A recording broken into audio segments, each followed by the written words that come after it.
السلام عليكم ورحمة الله تعالى وبركاته. اللهم صل وسلم وبارك على سيدنا محمد كما صليت على إبراهيم وعلى آل إبراهيم في العالمين إنك حميد مجيد. النهاردة يا جماعة يوم جديد وفيديو جديد، وجايين لكم بفيديو هام ومحصول الخير، والخير وفير إن شاء الله. جايين لكم في حصاد القمح ويوم دراس القمح، احنا بنسميه دراس او حصاد القمح. فطبعا احنا مدخل صوت على الفيديو لان لو احنا سيبنا الصوت يعني فيه صوت المكن والجرار والدنيا ديت عالية اوي، فمش هتسمعوا مننا الكلام اللي احنا بنقوله. فطبعا زي ما انتوا شايفين اهوت ادي القمح اهوت بعد ما عملنا فيديو في ضم القمح. ادي اهوت الحصاد والشغل زي ما انتوا شايفين كده، والناس الطيبة هيت شغالين وربنا يرزق الناس كلها. وادي الانتاج اهو بسم الله ما شاء الله. ادي القمح اهوت بعد الدراس اهو، واهو موريهولكوا برضو طبعا اهو في الشكارة اهو. موسم خير يا جماعة وموسم رزق على الفلاح وعلى الناس كلها، وهي دي عيشتنا. وادي طبعا التبن اهوت احنا بنسميه تبن اهوت طبعا ده التبن ده للمواشي، فطبعا الهوا كان قايم فاحنا عاملين له البتاع ديت بسم الله ما شاء الله الله اكبر على المعدة والمكنة ديت وصاحبها، الله يبارك له فيها ويرزقه يا رب. ناس شغالة وبتجتهد وعشان يعيشوا. والله يا جماعة الواحد بيقابل ناس كتير أوي في الدنيا ديت مانيش عارف مش عارف أقول إيه، بس الواحد الله يسامح الناس كلها يا رب، أو كل واحد له مخ وله عقل. فنرجع تاني لموضوعنا، بلاش نشغلكم معانا في حاجات ملكوش ذنب فيها. احنا بنتحدث معاك وهوت عن انتاج مصر في القمح اهوت او الغلة زي ما بنسميه. وادي الارض اهي لمين، طبعا احنا لمين ديت على مفرش يا جماعة عشان توفر معانا ايد عاملة، ومخلين شوية صغيرين كده بترحلوا اثناء الشغل. بنرحلهم على طول على الدراسة زي ما هتشوفوا كده اهو. وادي اهو مترحل ومتشون زي ما انتوا شايفين كده. وطبعا ده كله طبعا توفير للوقت والجهد والايد العاملة. بنوفر كل ده وبناخد بقى على طول ونودي على طول. زي ما الصورة هتيجي عليكم على الشغل دلوقتي وتشوفوا الكلام ده هوت على الطبيعة اهو.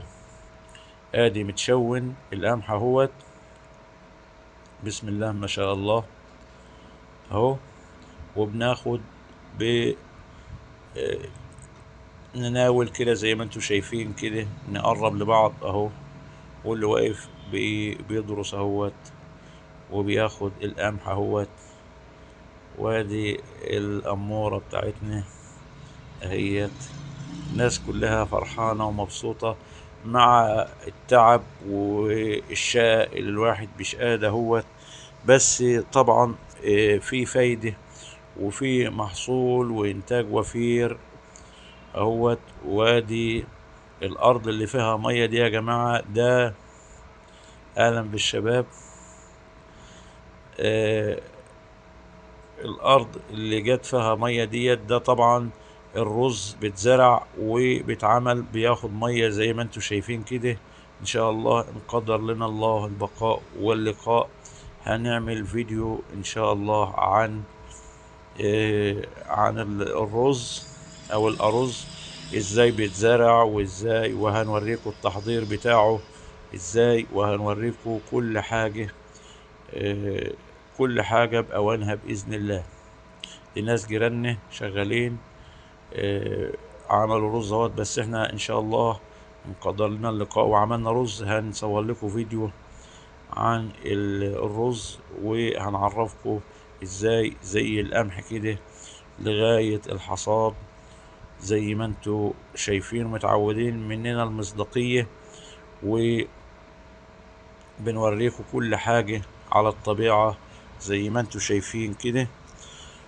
وطبعا انا بشكر الناس اللي بيدعمونا والمشتركين معانا في القناة. بلاش نسمي اسامي معينة او بلاد معينة، كل الناس بلادنا وحبايبنا واخواتنا، وما نقدرش ننكر فضل الناس دي علينا، وكتر خيرهم ان هم بيدعمونا واشتركوا معانا في القناة. اما بالنسبة للناس اللي لسه ما اشتركتش معانا في القناة، فاحنا بنطلب منهم رجاء ان هم يشتركوا معانا في القناة، ما هماش خسرانين حاجة اما يشتركوا معانا في القناة ويخدموا اخوهم المسلم او اخوهم العربي. اذا حد اشترك معانا من اخواتنا الاقباط او المسيحيين، احنا كلنا في وطن واحد، والدين لله والوطن للجميع يا جماعة. ما نخشش كلنا اخوات وتحت راية واحدة. فطبعا ادعمونا واشتركوا معانا في القناة، مش هتخسروا اي حاجة خالص، واعملوا لنا لايك وشير، وعشان صوتنا يوصل للناس كلها والقناة تتفعل، لان احنا فاضلنا فترة بسيطة، واذا ما كملناش النسبة القناة بتاعتنا بتقف ونرجع تاني نعد من جديد. فاحنا بعد ما وصلنا للمرحلة ديت بلاش نرجع تاني لنقطة الصفر تاني. احنا مستخسرين ان احنا للفترة الحاجات اللي احنا وصلنا لها ديت عايزين نبني عليها، ما نرجعش تاني نبدأ تاني من الصفر. فاحنا بنرجو من اخواتنا اللي بيفتحوا الفيديو ويبص عليه، يا سيدي انت مش خسران حاجة، اشترك يا سيدي، اخدم اخوك، وما انتش هتستفاد مننا احنا. لا احنا بتوع قنوات كلام تافه ولا حاجة، احنا بنقول قناة زراعية يومية، بنوريكم يومياتنا والاحداث اللي بتدور معانا.